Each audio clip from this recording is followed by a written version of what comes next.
नमस्कार,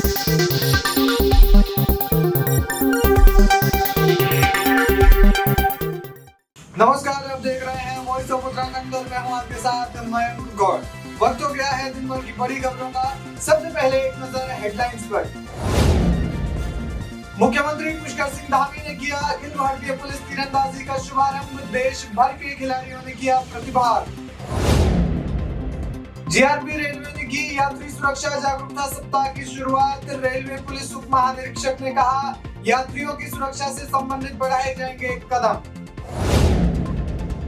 थाना रायपुर मार्ग पर बना धनियाड़ी पुल धंसा। कांग्रेस ने लगाया सरकार पर भ्रष्टाचार का आरोप। और अब खबरें विस्तार से। मुख्यमंत्री पुष्कर सिंह धामी ने अखिल भारतीय पुलिस तीरंदाजी प्रतियोगिता का पुलिस लाइन में शुभारंभ किया। इसमें देश भर के खिलाड़ियों ने प्रतिभाग किया। इस मौके पर सीएम धामी ने कहा कि इस योजना का लाभ जल्द से जल्द उत्तराखंड के खिलाड़ियों को मिल सकेगा।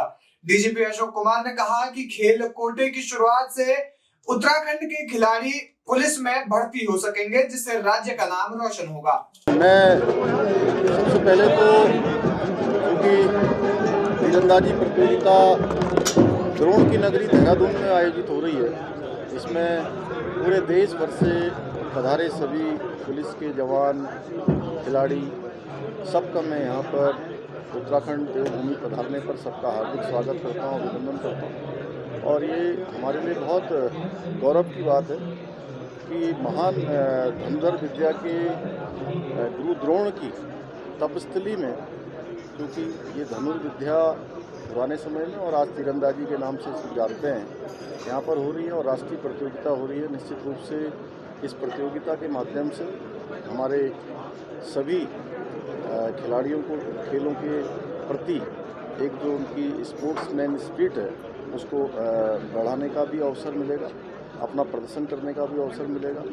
और आज खेलों के क्षेत्र में हमारा राज्य भी तेज़ी से आगे बढ़ रहा है। हम नई खेल नीति भी लेकर आए हैं और इसके साथ साथ आज मैंने यह भी घोषणा करी है जो विशेष खेल कोटा था वो भर्ती प्रक्रिया उसको भी प्रारंभ किया जाएगा, जिससे कि हमारे यहाँ बहुत सारी प्रतियोगिताएं जो आयोजित होती हैं उसमें बहुत प्रतिभाएं निकल कर बाहर आती हैं। एक से एक बच्चे हमारे होनहार हैं, उन सभी का निकट भविष्य में इसके माध्यम से कहीं ना कहीं खेलों में आगे बढ़ने के कारण से उनको भर्ती प्रक्रिया में चयन का मौका मिलेगा और आगे बढ़ने का अवसर मिलेगा।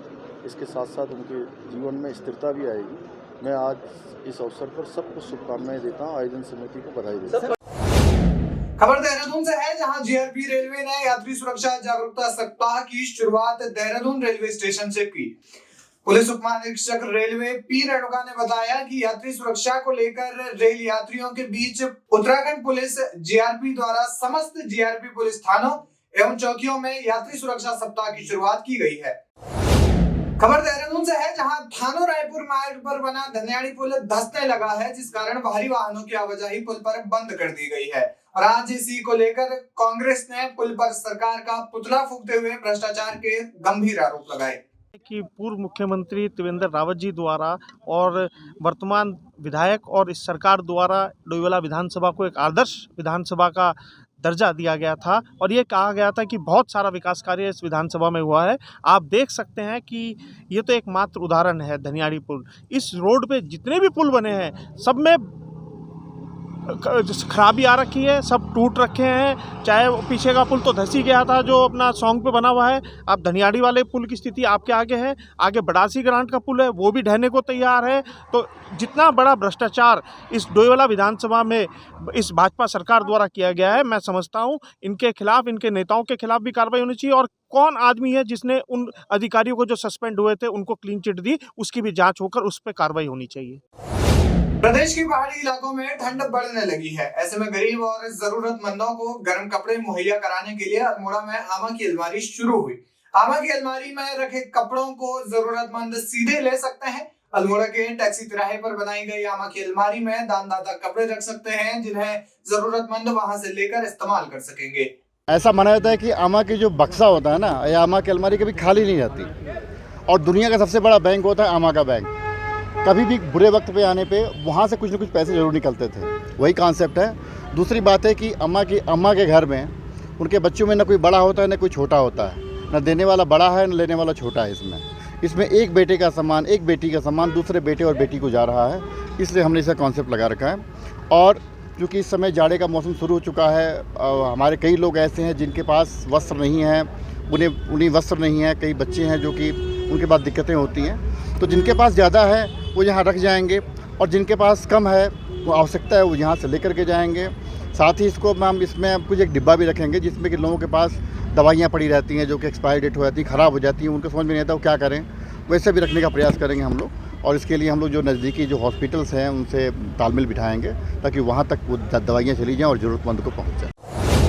वन प्रभाग हरिद्वार की कानपुर रेंज में एक दर्दनाक हादसा हो गया। इस हादसे में एक हाथी 11,000 वोल्ट की लाइन की चपेट में आ गया, जिससे हाथी की मौके पर ही मौत हो गई। फिलहाल हाथी के शव का पोस्टमार्टम और उसके अंतिम संस्कार की तैयारी की जा रही है। खबर लक्सर से है, जहां दो पक्षों में जमीनी विवाद चल रहा है। बताया जा रहा है कि गेहूं बोने को लेकर शुरू हुए विवाद में दोनों पक्षों के बीच जमकर मारपीट और पथराव हो गया। इसी दौरान मौके पर पहुंची पुलिस पर भी एक पक्ष ने पथराव कर दिया। थाना अंतर्गत जो है शेरपुर बेला और मांडावाला दो गांव है जिनमें ग्राम समाज की ज़मीन को लेकर कुछ विवाद था, जिसमें दोनों पक्षों को पहले भी इसमें 107/16 में बाउंड डाउन कराया गया था। साथ ही साथ इसमें एसडीएम लक्सर द्वारा भी जो इसमें पैमाइश की गई थी, क्योंकि जो ज़मीन है उसकी पैमाइश वगैरह हो चुकी थी।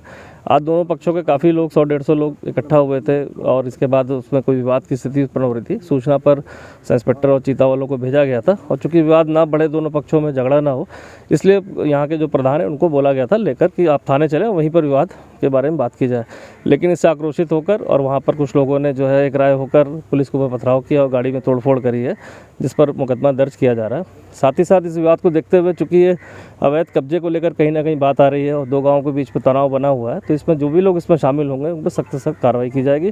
बाकी शांति व्यवस्था के लिए यहाँ पर फोर्स को तैनात किया जा रहा है। खबर धराली से है, जहां सरकारी स्कूलों में शिक्षक बच्चों को पढ़ाने के लिए नहीं आ रहे हैं।